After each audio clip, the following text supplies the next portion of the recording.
Good morning guys! So, kagigising ko lang. Ang daming nag-cheat sa TikTok. Bakit anong meron? Ang daming nag-cheat. Pero hindi naman yun yung pag-uusapan natin. Bahala sila sa buhay nila. May problema rin ako sa sarili ko. So, gusto ko lang sabihin sa inyo na pag may mga pamilya kayo na nasa abroad, anong tawag dito? I-appreciate nyo yung mga binibigay nila sa inyo kasi sobrang hirap ng trabaho dito. As in, kami nga, poultry processing kami. As in, sobrang hirap. Hindi madali. Yung akala nyo, pag ganito lang kami, nagpo-post sa social media na masaya. Pero pag wala ng camera, andyan na yung naiisip mo yung mga problema. So, i-appreciate nyo yung mga bagay na binibigay nila sa inyo. And gusto ko lang i-share sa inyo guys na alam nyo ba, last August na hospital ako and no one na pwedeng magbantay sa'yo doon. Hindi naman kasi ito katulad ng Pilipinas na pwedeng magbantay sa'yo yung pamilya mo 24/7. Ito hindi pwede. And last thing, wala naman akong pamilya dito, wala magbabantay sa akin. Nung na-admit ako sa Shibata Hospital, wala mag-isa. And actually, until now, binabayaran ko yung hospital bill. And now, nakaka-recover naman na ako actually. And sobrang hirap no.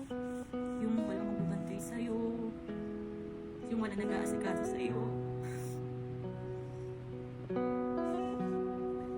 na nag-aasikaso ng pagkain mo, wala naglalabas sa'yo. Pag uwi mo, wala sa kasalubong sa iyong pamilya. Kaya sobrang sulit ako sa mga OFW. Sobrang nakaka-proud. And di ko naisip na magiging OFW din pala ako ngayon. Kasi dati pinapangarap ko lang kala ko ganun lang padali. Gusto ko mag-abroad, gusto ko ma-experience yung ganito, gusto ko yung ganyan. Hindi naman pala puro gala, hindi naman pala puro ano. Sobrang bigat ng trabaho dito sa Japan guys. Kung alam nyo lang, siguro meron dito, yung iba madadali yung trabaho nila, pero kasi ako, nabigat yung trabaho namin. Actually, yung machine, parang kaming machine. Hindi ka ihinto hanggat hindi humihinto yung machine. Yung machine na yun, kagapay niya kami. Hindi ka pwedeng huminto hanggat hindi huminto yung machine. Ganun kabigat yung trabaho dito sa Japan. And kung nakikita nyo man, kung sino man na OFW na nagpo-post na masaya sila sa video nila, siguro parang nagiging stress relief na lang nila yun. And isa ko doon, yung social media parang ginagawa kong libangan para mapawi yung yung pagod sa work. Parang, ayun nga, nahanap ko yung yung comfort zone ko na ito pala yung magpapasaya sa akin. Pag nagtitiktok lang ako, di ba? Kita niyo naman guys. Nagtitiktok ako pag ayoko kasi mag-isip eh. Kasi ayun yung isang advice sa akin ng doktor. Wala akong stress. And eto guys, yung pag-iyak ko, hindi dahil gusto ko na umuwi ng Pilipinas now guys. Gusto ko dito, gusto ko pa mag-ipon. Gusto ko to, gagawin ko to. Kasi kailangan ko magpakita talaga eh. Kasi ang dami ko pang pangarap para sa pamilya ko. Sa soon to be husband ko. Ang dami ko pang pangarap para sa kanila. And nung na-hospital ako guys. Parang 1 month, wala pang 1 month, mag-i-start pa lang ako ng trabaho. Then, boom, na-hospital ako. Then, I questioning God. Sabi ko, bakit this time pa? Bakit this time pa na mag-uumpisa pa lang ako sa trabaho? Ito na, decisive na mag-start na ako sa trabaho. Bakit ngayon pa? Tinatanong ko sa ama, sabi ko, bakit? Kasi ito na eh. Kita na ako ng pera, sasahod na ako. Bibili ko yung gusto ko, makakatulong ako sa family ko. Kina-question ko yung God. Kina-question ko yung ama. Pero lately, almost 4 months na nung nakalabas ako ng hospital. Na-realize ko lang itong week na habang nag-work ako. Kasi yung work dito guys, hindi ka pwedeng makipagkwentuhan. Sabi ko nga sa inyo, yung machine, kagapay ka ng machine. Hindi ka pwedeng huminto hanggat hindi huminto yung machine. Ganun kahirap yung trabaho. Hindi pwede yung katulad yan sa atin na habang nag-work ka, nakikipagdaldalan ka, hindi pwedeng ganun. Kasi habang umaandar yung machine, dapat umaandar ka din. Hindi ka hinto hanggat hindi huminto yung machine.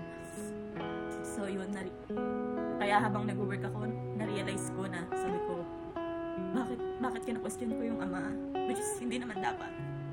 Parang, na-realize ko pa noon habang nag-work ako, sabi ko, dapat pala, mag-thank you pa ako sa kanya sa mga nangyari. Kasi may may reason pala kung bakit ako na hospital dito. Bago ko, kasi di pa kasi mag-start pa lang ako ng work. May reason pala kung bakit dito ako na hospital, bakit hindi sa Pilipinas. Kasi, sabi ko sa sarili ko, habang nag-work ako, na-realize ko, siguro na kung sa Pilipinas ako na-admit, sabi ko siguro baka wala ako dito sa Japan kasi syempre yung agency na in-applyan ko, masahanap sila ng ibang tao na walang medicate, yung walang ibang sakit. Alam niyo, hindi naman malala yung sakit ko. And okay na ako ngayon. I mean, kung sakaling sa Pilipinas ako na hospital, tapos almost 2 weeks kasi ako nasa hospital, syempre yung agency na yun, hanap sila ng ibang tao na ipapalit sa akin. So yun, na-realize ko na, sabi ko may reason pala. Sabi ko hindi ko pala dapat kino-question yung nangyari sa akin. Yung na-hospital ako, hindi pa ako nag-start ng isang araw, kinabukasan na admit ako sa hospital. Kino-question ko si God, sabi ko, bakit ngayon pa na ito na, makakapag-work na ako, makakatulong na ako, makakapag-provide na ako sa pamilya ko. Kino-question ko yun. Pero yun nga yun, na-realize ko habang nagtatrabaho ako. Sabi ko na hindi ko pala dapat questionin yung mga nangyaring yun. Kasi dapat maging thankful pa ako. Kasi kung sa Pilipinas nangyari yun, wala ko dito sa Japan. Kasi, isa lang, baka siguro, kung hindi dito nangyari sa akin, tapos sa Pilipinas nangyari yun, baka yung agency ko naghanap ng ibang tao na papalit sa akin. Baka wala ko ngayon dito sa Japan. And, patawad po, Ama, kung na-question ko man po yung kakayanan nyo. And, sobrang ipapasalamat ako kasi may reason pala lahat ng bagay na nangyayari sa buhay natin. So yun guys, siguro minsan akala natin pinaperapan lang tayo, pero may dahilan lahat ng nangyayari sa atin. And I'm so thankful na na-realize ko na dito ako na hospital, hindi sa Pilipinas. Thank you. Sobrang nagpapasalamat ako.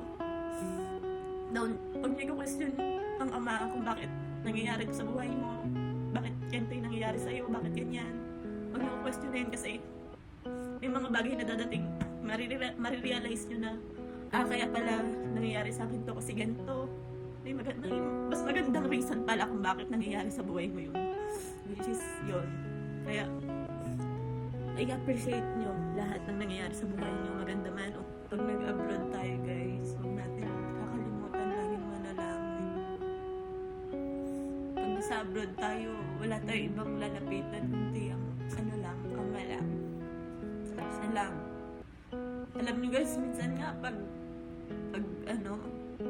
nananalangin ako, biyak ako. Kasi wala ka naman ibang sumbungan eh.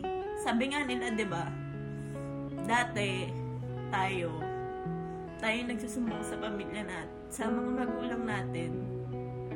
Tayo nagsusumbong ng problema sa magulang natin. Ngayon, yung mga magulang natin, sila na yung nagsusumbong sa atin.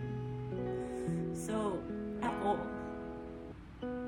pag nananalangin ako dito, lagi ako umiiyak.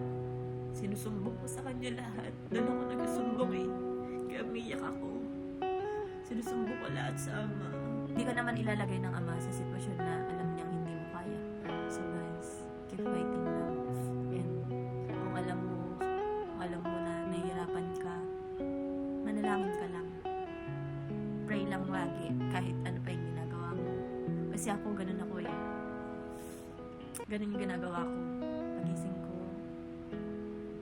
Kahit ano ginagawa ko, pag nag-CR ako, maligo man ako, bago ko lumabas ng bahay, bago magsimula yung trabaho ko, lagi lang ako nananalangin. Pinapanalangin ko na, Ama, gabayan niyo po ako. Huwag niyo po ako pababayaan. Samahan niyo po ako sa trabaho ko. Pawiin niyo po yung pagod ko. Pag nakakaramdam na ako ng pagod, tulungan niyo po ako. Gabayan niyo po yung mga magulang ko, mga mahal ko sa buhay. Ilayo niyo po sila sa lahat ng uri ng kapahamakan. ngayon lagi ko pinag-pray. And lagi ako nagpapasalamat. Kahit sa simpleng bagay lang na gumising ako sa umaga, nag-thank you ako. Pagising ko, nag-thank you na ako agad. Sabi ko, Ama, salamat po kasi ginising niyo ko sa umagang ito. Salamat po sa biyayang ito, yung pagkain na kinakain ko sa umaga, lagi ko pinagpapasalamatan. Kaya, ano lang, fight lang guys. Kung alam mong nahihirapan ka, labanan mo lang and magtiwala ka lang sa Ama. Kasi darating din yung araw na matatapos yun at ibibigay ng Ama yung pinapanalangin mo. Pinapanalangin mo. Ibibigay din sa'yo ng Ama. Kaya